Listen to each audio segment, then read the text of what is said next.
देखिए unit second, मैं आपको यूनिट सेकंड के बारे में बताने वाला हूँ। इसमें basic verb patterns. Basic verb patterns में आखिर क्या आता है? देखो ये आपका यूनिट सेकंड है, ठीक है। तो इसको स्टार्ट करते हैं। इसके अंदर आपको कुछ ऐसे पैटर्न्स दिए होंगे जिसके बारे में आपको बताना होगा सब्जेक्ट वर्ब ऑब्जेक्ट करके, जैसे यूनिट फर्स्ट में हमने देखा। तो यूनिट सेकंड के बारे में हम शुरू करते हैं। जैसे कि आप इसमें देखोगे नाउन वी आई, देखो क्या होता है ना, इसमें कई तरीके के आपको छोटे छोटे पैटर्न मिलेंगे। ग्रामेटिकल स्ट्रक्चर पूरा कर एक पूरा सेंटेंस बनाने के लिए, जैसे कि टू इन्फिनेटिव, बी, वी आई, ये सब। तो अभी मैं आपको कुछ चीज़ें बताता हूँ, जैसे कि वर्ब का एक पैटर्न जिसको जिसको ट्रांसिटिव वर्ब और इंट्रांसिटिव वर्ब कहते हैं। देखो जो ट्रांसिटिव वर्ब होता है उसको समझना और इंट्रांसिटिव वर्ब को समझना बहुत सिंपल है। ये इसको कहेंगे हम हिंदी में सकर्मक और अकर्मक क्रिया, ठीक है। सकर्मक और अकर्मक क्रिया। तो इसको अपन शुरू करते हैं। Transitive verb, I bake some cookies. Intransitive verb, I laugh. Transitive verb, I ride the bicycle. Intransitive verb, I cry. Transitive verb, I move the chair. Intransitive verb, the book falls. देखो जो ये सकर्मक है intransitive verb, इसमें आप देख रहे हो I bake some cookies, I ride the bicycle, I move the chair. तो ये सकर्मक हो रहा है, मतलब इसके अंदर कोई कर्म है जो दिख रहा है, ठीक है।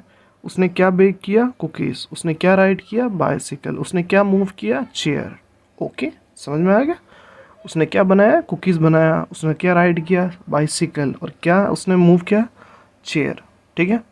अब जहाँ कर्म नहीं हो रहा उसको कहते हैं इंट्रांसिटिव वर्ब। जैसे कि आई लाफ, क्या लिखा है? बस आई लाफ लिखा है भाई, ठीक है। I laugh.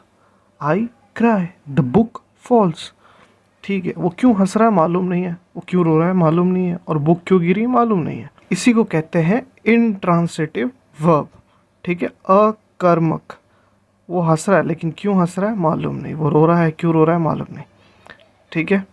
तो ये होता है इसके अंदर। आगे हम देखते हैं इरेगुलर वर्ब, बी, बी के बारे में। देखो ये भी आता है एक सेंटेंस में, एक ग्रामेटिकल स्ट्रक्चर से बना एक पूरा जो सेंटेंस होता है उसके अंदर बी यानी कि इरेगुलर वर्ब का इस्तेमाल होता है। ये बी जो होता है कई रूपों वाली एक अनियमित क्रिया होती है, ठीक है। इसी को कहते हैं इरेगुलर वर्ब। जैसे कि I am in college at the moment, तो जो एम होगा, आई एम जो आ रहा है वो हो जाएगा इसका irregular verb. Where is she, तो जो इज़ है वो हो जाएगा irregular verb. He was her first husband, तो जो वर्ज है वो हो जाएगा irregular verb. Where you at the you to concert, तो वेयर जो है वो हो जाएगा आपका irregular verb. The weather has been really nice since June, the has been हो जाएगा इरेगुलर वर्ब। तो ये आपको याद करने पड़ते हैं क्योंकि इससे ना आप सेंटेंस के अंदर बी को समझोगे यानी कि इरेगुलर वर्ब को। अब हम आगे देखेंगे टू इन्फिनेटिव। देखो ये सेंटेंस के अंदर आएगा कि जैसे कि सेंटेंस के अंदर टू इन्फिनेटिव है, तो ये इसको कैसे पहचानेंगे? तो देखो जो टू इन्फिनेटिव होता है is use in many sentences constructions, is used in many sentence constructions, often expressing the purpose of something or someone's opinion about something, ठीक है।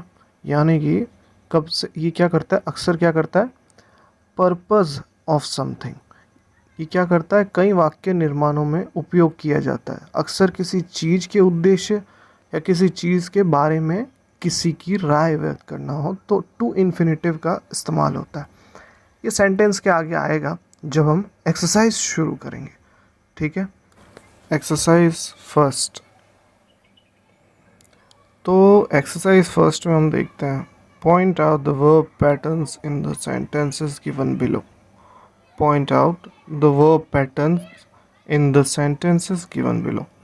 तो इसमें आपको एक्सरसाइज फर्स्ट में आप देखोगे कि आपको कुछ सेंटेंसेस दिए होंगे और उस सेंटेंसेस के अंदर क्या होगा कि आपको subject, verb, object, to infinitive, V I, verb, है ना, और बी इरेगुलर वर्ब, ये ढूंढने पड़ेंगे। ठीक है, बहुत सिंपल है, बस एक दो बार थोड़ा सा देख लोगे तो भी अच्छे से समझ में आ जाएगा। और यूनिट फर्स्ट में तो मैंने काफ़ी अच्छे से समझा रखा है। तो स्टार्ट करते हैं। She was a great poet. तो she was a great poet में जो एस शी है वो आ जाएगा आपका subject plus be irregular verb वर्ज आ जाएगा, है ना। फिर आ जाएगा क्या आपका ग्रेट पोएट क्या है, कॉम्प्लीमेंट है। ठीक है, ये क्या आपका complement. She was a great poet, तो सब्जेक्ट को हम क्या कर रहे हैं, कॉम्प्लीमेंट दे रहे हैं ना। आपको बताया था यूनिट फर्स्ट में मैंने, अगर किसी ने देखा नहीं हो तो प्लीज़ यूनिट फर्स्ट देख लेना। Subject be plus subject complement. ठीक है, सिंपल है, समझ जाओगे। उसके बाद नेक्स्ट देखते हैं। The jacket is wearing, the jacket is wearing thin. तो जैकेट जो पहना है वो क्या है, थिन है। इसका मतलब जो जैकेट पहना हुआ है वो क्या है, पतला है। ठीक है, तो आपको इसके अंदर क्या पता चलेगा, सब्जेक्ट पता चलेगा। ठीक है, उसके बाद वी आई, वर्ब, वियरिंग, है ना, और एग्जेक्टिव। ठीक है, क्या है, थिन है। ठीक है, सिंपल है, समझ जाओगे।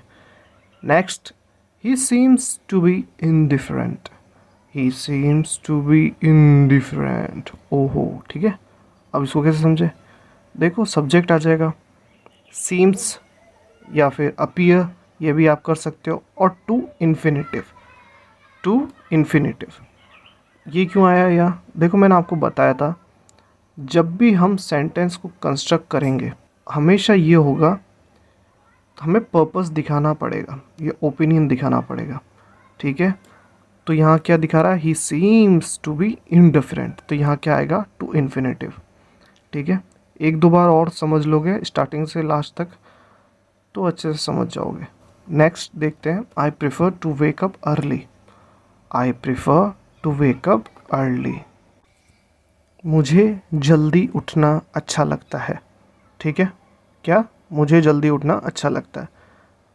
इसमें लिखा है I prefer to wake up early, कभी कभी थोड़ा लेट भी उठ जाता हूँ। ठीक है, लेकिन इसमें ऐसा लिखा है इसलिए ऐसे ही बोल रहा हूँ मैं। सब्जेक्ट आई प्रिफ़र, ठीक है, वर्ब आ जाएगा, उसके बाद क्या आ जाएगा, टू इन्फिनेटिव। ठीक है, क्या दिखा रहा है, ग्रामेटिकल स्ट्रक्चर से बना जो ये सेंटेंस है ये क्या दिखा रहा है, वो ओपिनियन दिखा रहा है ना अपना, I prefer to wake up early, to infinitive. ठीक है, ये हो गया आपका एक्सरसाइज फर्स्ट। एक्सरसाइज 2 के बारे में अब मैं बताने वाला हूँ आपको। Frame one sentence on each pattern given below. देखो अब इसमें क्या होता है एक्सरसाइज 2 में, इसमें आपके होगा ये कि कुछ तरीके के आपको ग्रामेटिकल स्ट्रक्चर दिए जाएंगे। ठीक है, और उस हिसाब से आपको सेंटेंस बनाने होंगे। ठीक है, एग्जाम्पल देता हूँ, आप इससे आइडिया लग जाएगा आपको। ठीक है, और आसानी से आप समझ जाओगे।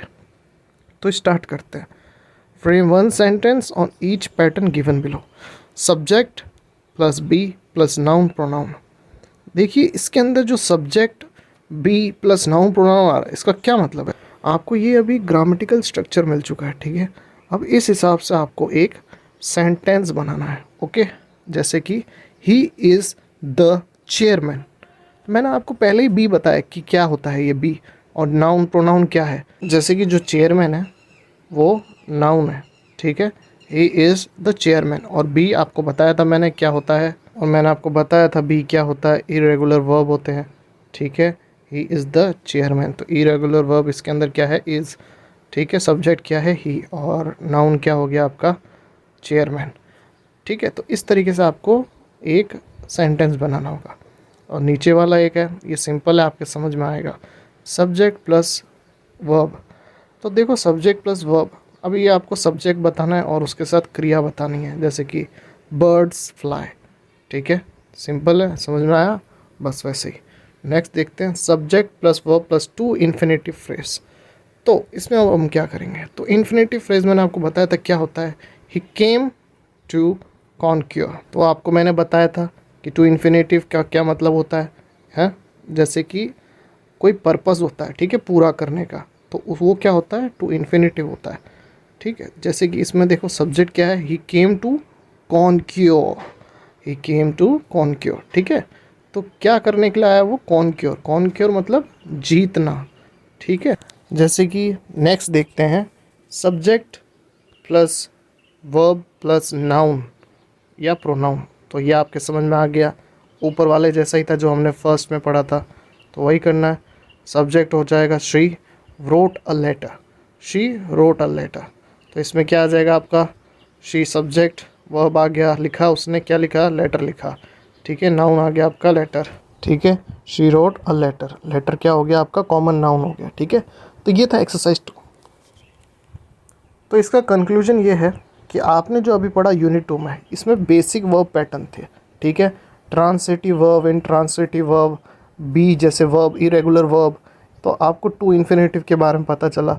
तो इसके अंदर ये मैंने बेसिक आपको चीज़ें बताई जो इसके अंदर ज़्यादा से ज़्यादा पूछी जाएंगी, ठीक है। तो ये इसके अंदर बहुत ज़्यादा इंपॉर्टेंट है, इसको एक बार दो बार देख लेना, आपके अच्छे से समझ में आ जाएगा। ओके, अगर कुछ सही सीखने को मिला है तो ज़रूर सब्सक्राइब करना, ठीक है। और मिलते हैं एक छोटे से ब्रेक के बाद, तब तक के लिए धन्यवाद।